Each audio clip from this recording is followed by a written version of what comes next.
מה קורה, מה נשמע? כמו שאתם יודעים, היום יום שישי, לא יודע מתי תראו את זה, אבל היום יום שישי קיבלתי הרבה בקשות מהניסיון שלי. אני לא עוד איזה שף גדול, אני לא שף. מניסיון שלי קיבלתי כמה המלצות, פשוט להתחיל לעלות מתכונים. אז הנה המתכון הראשון שאני מעלה לכבוד שבת קודש, מרק טעים בעיניי. תגידו לי מה לדעתכם. אז מה שצריך למרק זה ככה. יש לנו פה בצל דבר ראשון, יש לנו פה תפוח אדמה, יש לנו פה כבר הכל, כבר מגורד מראש, דלת ותפוח אדמה ובצל. ככה זה היה לפני, ככה זה אחרי. כל זה נכנס לטיגון. כל זה נכנס לפה לטיגון, אנחנו מתחילים. אז כמו שאתם יכולים לראות, זה הבצל, כמה שיותר בצל יותר טעים המרק יהיה.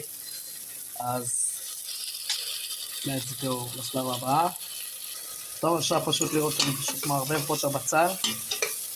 מקווה עד כמה ששומעים אותי, אין ידיים מיקרופון, יש... כמה עדים, יו. יד אחד מערבב, יד אחד מצלם.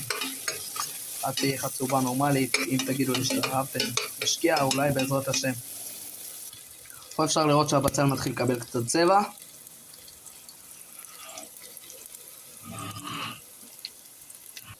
טוב, אז בשלב שזה נראה ככה, לא חייב, אנחנו נמשיך להביא לו עוד טיגון כמובן. בשלב שזה נראה ככה, אנחנו ניקח את הירקות האחרים. אז כמו שאמרתי, תפוח אדמה ודלת. ניחוש מה יש פה יותר, מה הכניסים לתוך הסיר. אפשר לראות. וניתן לזה ערבוב, נחזור אליכם. טוב, אחרי שערבבנו ככה זה אמור לראות. אפשר לראות פה את הבצל. ואת הדלת, ואת התפוח אדמה ביחד פה בתוך הסיר.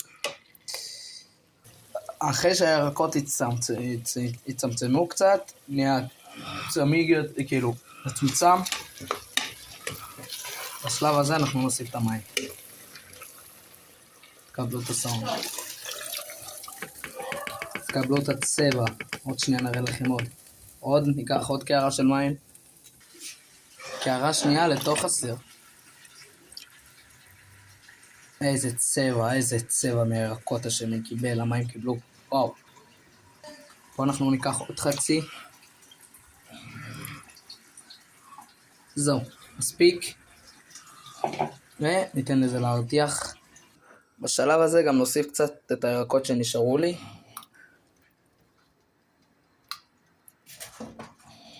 עוד שנייה נכניס גם בצל את הירקות. אצלי בבית אוהבים גם ירקות, לא רק מטוגנים. לקחתי והוספתי פה עוד 2 בצלים שלמים, שהתבשל כמובן. טוב, אנחנו ניתן לו להרתיח עכשיו, ואחר כך נוסיף את הטיבול. כמו שאתם רואים, לא צריך יותר מדי טיבול, יש לו צבע, יש לו טעם גם בטח. עכשיו אנחנו נחסן, ניתן לו לנוח, לא להתייחס לכלוך, פחות חשוב. אז בזמן שזה מתבשל מתאם, אז אני אספר לכם קצת בקטנה איך הגעתי לזה. דבר ראשון, אני בחור כמובן עדיין, אל תחשבו שאני נשוי, עדיין לא. אבא שלי הכניס אותי למטבח כבר בגיל, אני היום בן 18, אבא שלי הכניס אותי למטבח. בגיל 7-8 כבר הכניס אותי למטבח, התחלתי להכין דברים, התחלתי לעזור לאבא שלי להכין דברים. והיום אני כבר עושה רוב הדברים אפשר להגיד, וגם כמובן לא רציתי לחשוף, אבל אבא שלי גם היה תקופה בבית חולים, אז אני הכנתי את כל השבת, הכל מהכל, מאלף ועד תף.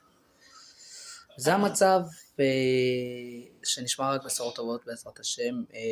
כמובן שאבא שלי השתפר מיום ליום,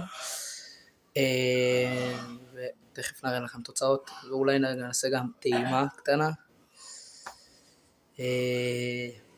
יאללה, תהנו.